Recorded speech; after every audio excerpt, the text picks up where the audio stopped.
Getting the old camper ready to go to Moultrie, Georgia. Gigantic car swap meet down there. Plus, I'm going to pick up some Jeep parts on the way down there. And couldn't get anybody wanting to go with me. They've been before, and it's kind of boring for them. They're not really into that kind of stuff. So it's just an overnight stay. I'm going to go down there and see the car show or swap meet and head back and bring you guys with me. For this thing, there's a guy that's going to meet me down there this evening, pick up a hood and a grill and a couple other little odds and ends. But he's not available Saturday, so that's the reason I'm having to go down there and stay overnight. Well, I got here earlier, picked up my parts, and didn't bring the camera out. There's no use in that. I don't know if the guy would like me to film picking up parts from him. Here we are at Spence Field. This is where the car show is going to be. Not really a car show, it's a swap meet. But they do have a lot of cars for sale there. And I think I'm just going to park there tonight for 15 bucks. My choices were camp at Walmart for free, or I can camp over here, just have a site with no hookups or anything for $15. Or you can have electricity and I think water too for 30. So I'm going for the 15. Run my generator tonight for heat, I guess. School bus fixed up. It's kind of cool. I like that little Lance camper. I could deal with one of those.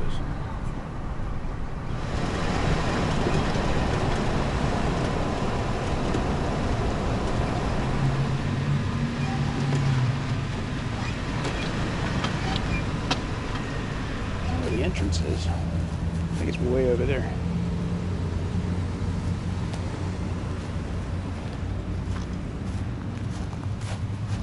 Yeah, this is good. My generator will be pointed that way, so I don't have to worry about making a bunch of racket. Nobody's parked around me. It could be a good spot.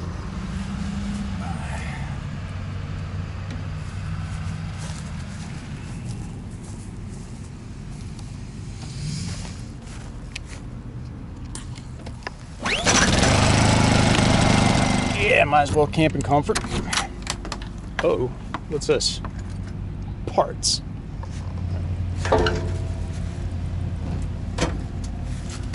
See, there's the grill I got, and some roll bar stuff. I don't even think I need a generator on right now. It's actually kind of warm.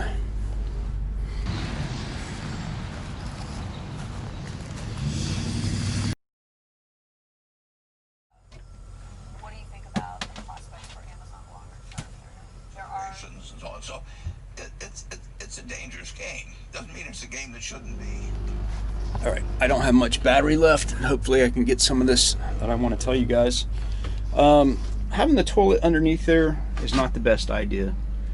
It's just too hard to access, and it's too cumbersome, especially you can get up in the middle of the night, and that overhang for the bed overhangs that, so it's really not the most convenient. I'm thinking if I had a bathroom somehow configured right here, would be the most convenient with some kind of privacy screening. So anyway, I do like that little bench setup. That worked out really nice with the table and everything. I'm really enjoying that. It's nice and comfortable. Access in and out of this camper, first of all, everybody told me about that, and the reason I have this overhang is because it was convenient to have that door. It's already made, and you know, plugged it in here, but I want to do something about that if I keep this and make the door bigger, at least as wide as the opening here. So it's going to be like 4 foot across there. That is if I continue to go down this route, because this is not the best setup for a couple. This is great for a guy who goes camping and goes to car shows like I'm doing. Tons of storage. This storage is great. I mean, it's just, I could put a ton of stuff in there, especially for outdoor stuff. This is perfect for outdoor. So far, nobody, you know, has gone camping with me that much. We haven't had to use this crew cab part, so I probably could have done without the crew cab.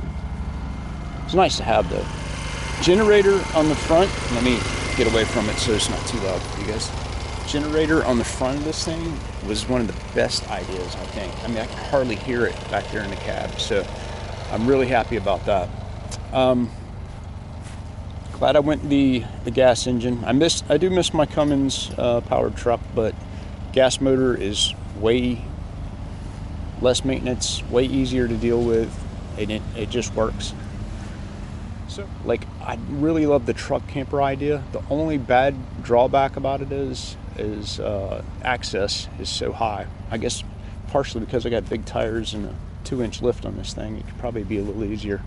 And that cut this down. I'll probably, before I make any changes, I'll probably try to cut this down so I can get inside easier. But that's the only thing I think I would modify so far. I am going to have to figure out something that my wife approves of. We got to have a nice bathroom and a shower, and I don't know if I'm going to be able to configure that in here. I'm going to try and see if I can make it work temporarily, but ultimately I want her to go camping with me and be comfortable and happy with it. So I'm going to have to think of a different idea. Not necessarily this camper setup, but something a little bit bigger and a little bit more refined, I guess. For right now, this thing's been great, though. I love this thing. Got 30 minutes before they open. Probably take me about 10-15 minutes to walk over there, and I'll probably have to stay in line for a little while. I'm going to go in a few minutes. Guy was looking at me like, what are you doing talking to yourself? Anyway, I'm starting down where the used parts are because those are the unique things that could sell quickly. Then I'll move my way to the tools because they'll last a lot longer.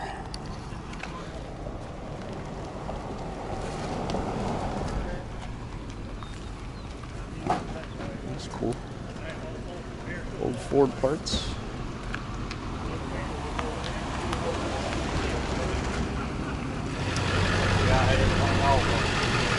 On the hard top. That's a real too much right there.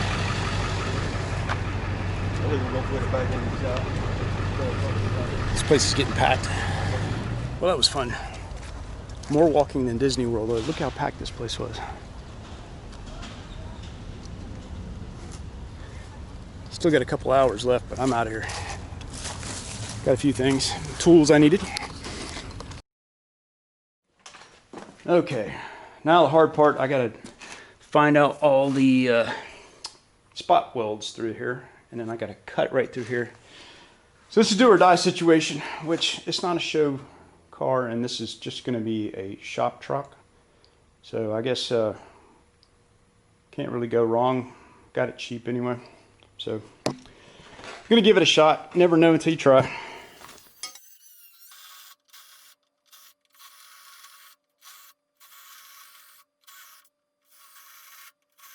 Can't seem to find that last spot weld.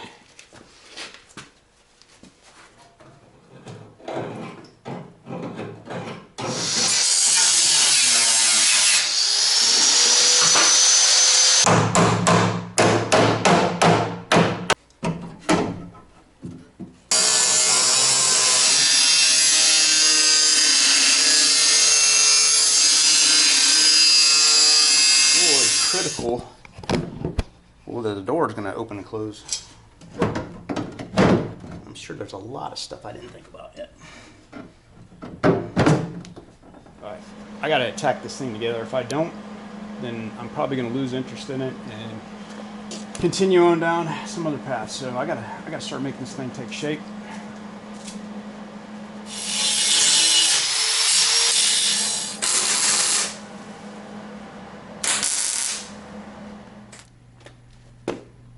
Good enough for a shop truck anyway. I think smooth that out. I'm glad I went with cutting this out and replacing that. I was really kind of worried about it because I've never done anything like that before, but it really made the cab solid as going to be anyway.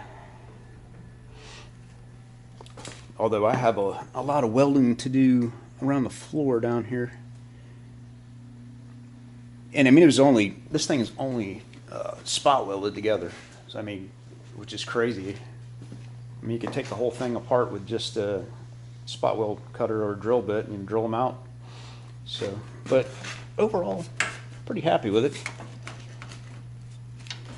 I could tie that in. I don't know what I'm going to do with the back yet. Whether I'm going to put a fold down tailgate something there. I don't know yet. Still working on that. As you can see, I was off down there a little bit, but that doesn't matter. I'll patch that in.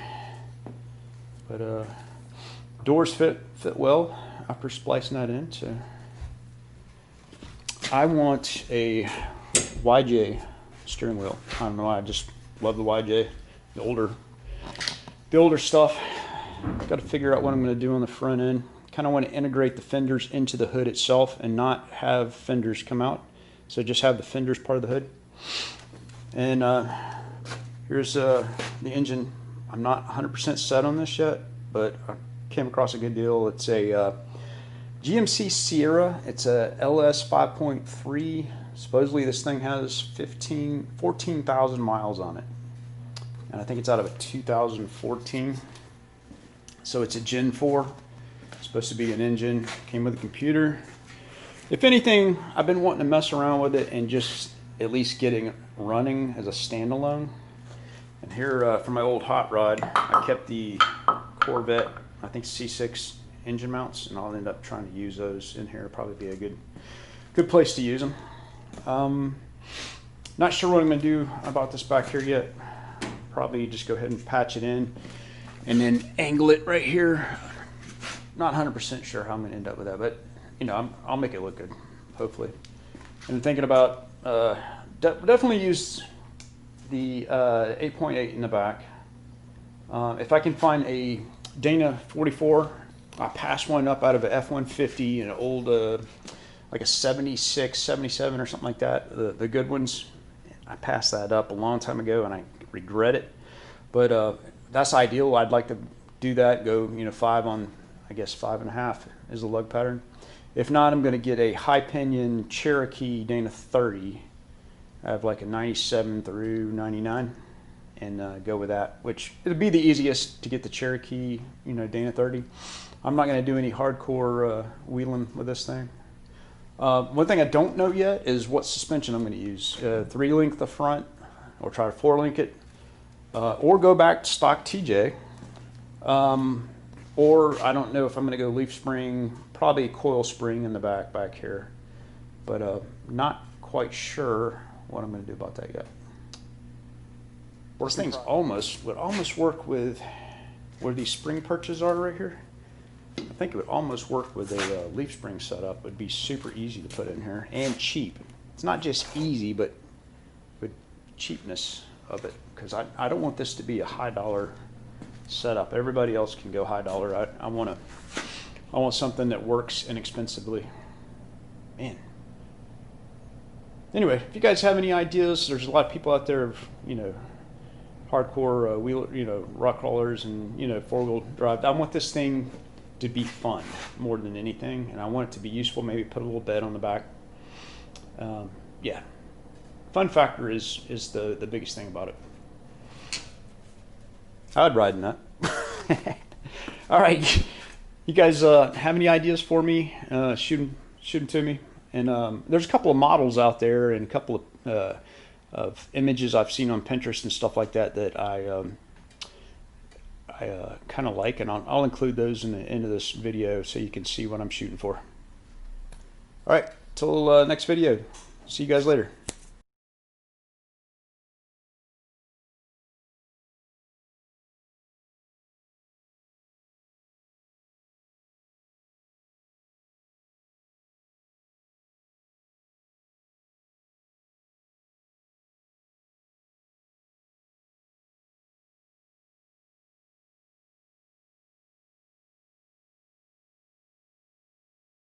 Hey, thanks for watching my channel, and if you haven't subscribed already, please do for future updates. Remember, build it, don't buy it.